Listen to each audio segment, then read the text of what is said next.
আসসালামু আলাইকুম viewers, welcome to my new video. আজকে আমি আপনাদেরকে দেখাবো আমরা কি করে প্রেজেন্টেশন করার পর সেটাকে এডিট করতে পারি। ওকে, আজকে এডিটিং এর মধ্যে আমি আপনাদেরকে আজকে ফন্ট পার্ট এবং প্যারাগ্রাফ এই দুইটা জিনিসে ডিসকাস করব।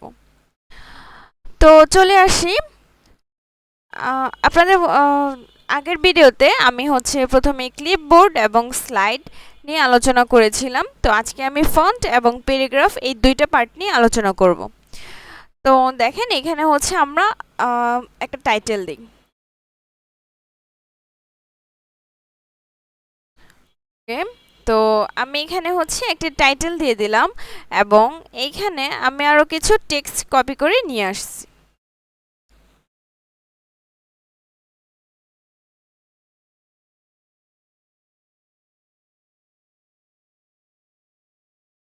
ওকে, তো দেখেন আমি এখানে কপি করে আনলাম, বাট এটা আপনার কোনোটাই অ্যালাইনমেন্ট বা সামথিং কোনো কিছুই ঠিক নেই, টেক্সটও ঠিক নেই।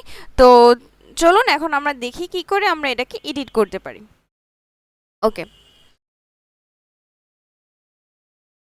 তো প্রথমেই আমরা টাইটেলটাকে ঠিক করে নিচ্ছি। তো আচ্ছা, আমি এত বড় টাইটেল নাই রাখি, আমি জাস্ট এইটুক রাখি। ওকে, আপনাদের বোঝানোর সুবিধার্থে আমি টাইটেলটাকে একটু ছোট করে নিলাম। তো এই আমার টাইটেল। তো আমি এটাকে কোথায় রাখবো? আমি কি এটাকে সাইডে, টাইটেল মেনলি একদম অ্যালাইনমেন্ট, লেফট অ্যালাইনমেন্টে থাকে না, এটা মেনলি মিডলেই থাকে। মিডলে থাকলে এটাকে বেশি ভালো লাগে। তো তারপর এটাকে আমি কোথায় নিয়ে রাখবো সেটাও আমি এখান থেকে কাস্টমাইজ করে দেবো। ওকে, তো আমি এখানে রাখলাম। রাখার পর এই যে দেখেন আমার এটা বাকি বডি পার্টটুকু, তো এটাও আপনার অ্যালাইনমেন্ট ঠিক নেই। তো আমি এটা কি করব, আমি এটা একদম হয় লেফট অ্যালাইনমেন্ট দিয়ে দিতে পারি এখান থেকে, বা আমি এখান থেকে মিডল দিতে পারি। মিডল দিলে লেখাগুলো এরকম একদম মিডলে চলে আসবে। তারপর রাইট অ্যালাইনমেন্ট দিলে লেখাগুলো একদম রাইট সাইডে স্ট্রেট হয়ে যাবে। আর আমরা জাস্টিফাই দিতে পারি। মেনলি আমরা যখন প্রেজেন্টেশন ক্রিয়েট করব আমরা জাস্টিফাইটা ইউজ করব এরকম লেখার ক্ষেত্রে। কজ জাস্টিফাইটা ইউজ করলে দেখেন একদম দুই সাইড থেকেই একদম ইকুয়াল একটা শেপ থাকে। তো এটা একটু প্রফেশনাল লুক নিয়ে আসে। ওকে, তো আমরা চাইলে এখান থেকে টাইটেলের ফার্স্টে আমরা ফন্টের আমরা দেখতে চলে যাই যে আমরা কি করে ফন্ট চেঞ্জ করব। তো এখানে আমাদের এই যে ফন্ট চেঞ্জ করার অপশনটি রয়েছে। আপনারা এখান থেকে আপনাদের পছন্দ মতো যে কোনো একটি ফন্ট দিয়ে দিতে পারবেন এখান থেকে, সরি স্টেট। তো তারপর এটা নিলাম, নেওয়ার পর এই যে দেখেন আমাদের এই যে টেক্সটটা, এইটা চাইলে আমরা বোল্ড করে লিখতে পারি। তারপর আমরা চাইলে ইটালিক ক্লিক করতে পারি। ইটালিক করার পর দেখেন লেখাগুলো একটু বাঁকা টাইপের হয়ে গেল। তারপর আমরা চাইলে আন্ডারলাইন ইউজ করতে পারি। আন্ডারলাইন যদিও বডি পার্টে এটা থাকে না, তো আমরা চাইলে এইখানে টাইটেলে আন্ডারলাইন ইউজ করতে পারি। ওকে, এই যে আমাদের টাইটেলে আন্ডারলাইন ইউজ করে দিলাম আমরা। তারপর আমরা চাইলে এইখান থেকে আপনার টেক্সটের শ্যাডো ইউজ করতে পারি। দেখেন আমি এখান থেকে একটু টেক্সটের শ্যাডো ইউজ করে আপনাদেরকে দেখাচ্ছি।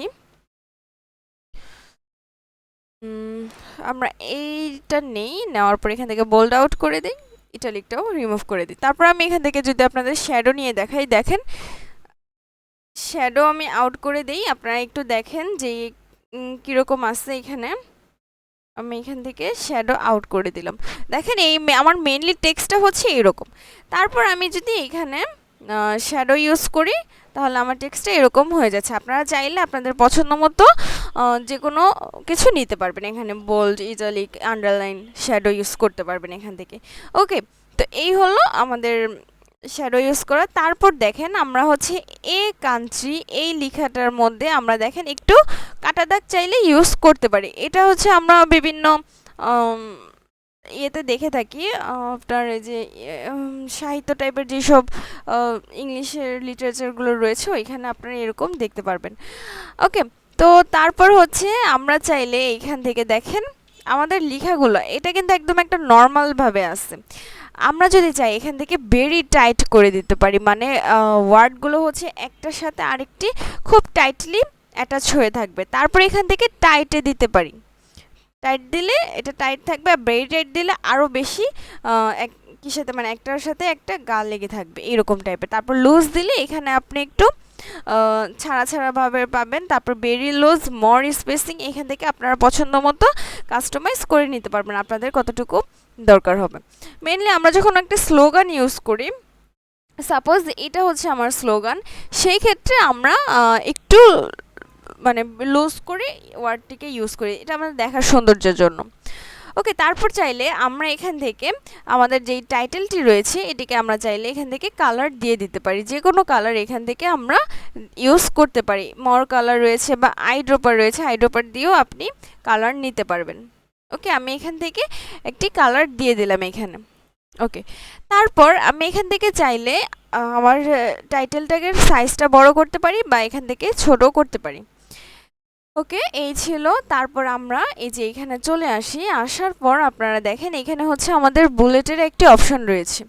এটা দিলে আমাদের হচ্ছে আমরা কোন বুলেটটি রাখতে চাচ্ছি সেটা আমরা এখান থেকে সিলেক্ট করে দিতে পারবো। ওকে, তো আমি হচ্ছে এটা রাখি। তারপর হচ্ছে দেখেন আমি এটাকে একটু ডিভাইডেড করে দেখাই আপনাদেরকে। এখান থেকে আরেকটা নিয়ে নিলাম, এখানে আরেকটা হয়ে গেল। তো এরকমভাবে চাইলে আমরা হচ্ছে আমাদের দরকার অনুযায়ী আমরা যে কোনো বুলেট এখান থেকে নিয়ে নিতে পারবো। আর না চাইলে আমরা এখান থেকে নিউমেরিকও নিয়ে নিতে পারি। এখান থেকে দেখেন এখান থেকে নাম্বার ইউজ করা যাবে। ওকে, 1 2 রয়েছে, এবিসিডি আমরা আমাদের রোমান হরফের এখানে রয়েছে। তো আমরা চাইলে আমাদের পছন্দ মতো এখান থেকে নিতে পারবো। আর তারপর হচ্ছে আরেকটা জিনিস যেটি রয়েছে সেটি হলো, আপনারা দেখেন এখান থেকে হচ্ছে দেখেন এটা হচ্ছে একদম রাইট সাইডে এটা ইয়ে হয়ে যাচ্ছে, আর এটা যদি আমি করি এটা হচ্ছে লেফট সাইডে ইন্ডেট হয়ে যাচ্ছে। ওকে, আর আপনি আরেকটা জিনিস করতে পারেন, এখান থেকে হচ্ছে এই অপশনটিতে আমি যখন যাব এখান থেকে আপনারা লাইন স্পেসিং করতে পারবেন, যে আপনার একটা লাইন থেকে অপর লাইনের মধ্যে কতটুকু ডিস্টেন্স থাকবে।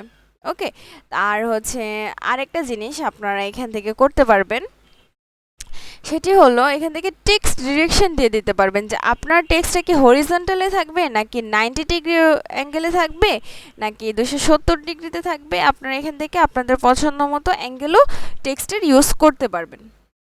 তারপর আমরা দেখতে পাচ্ছি অ্যালাইন টেক্সট, যে আপনার টেক্সট কি একদম টপে থাকবে, টপ মিডল, তারপর হচ্ছে একদম বটমে থাকবে, টেক্সট বক্সের কোথায় থাকবে সেটা আপনি এখান থেকে সিলেক্ট করে দিতে পারবেন। ওকে, তো আমরা সব কিছু, আর আপনারা চাইলে এখান থেকে কলামও ইউজ করতে পারবেন। আপনার লেখার মাঝে আপনি 2টা কলাম চাচ্ছেন বা 3 কলাম চাচ্ছেন, এইভাবে আপনারা আপনাদের পছন্দ মতো কাস্টমাইজ করে নিতে পারবেন। তো আশা করি আপনারা সবাই বুঝতে পেরেছেন আমরা কি করে একটি বেসিক প্রেজেন্টেশন ক্রিয়েট করার পর সেটিকে এডিট করতে পারি। আজকের ভিডিও এই পর্যন্তই। আসসালামু আলাইকুম।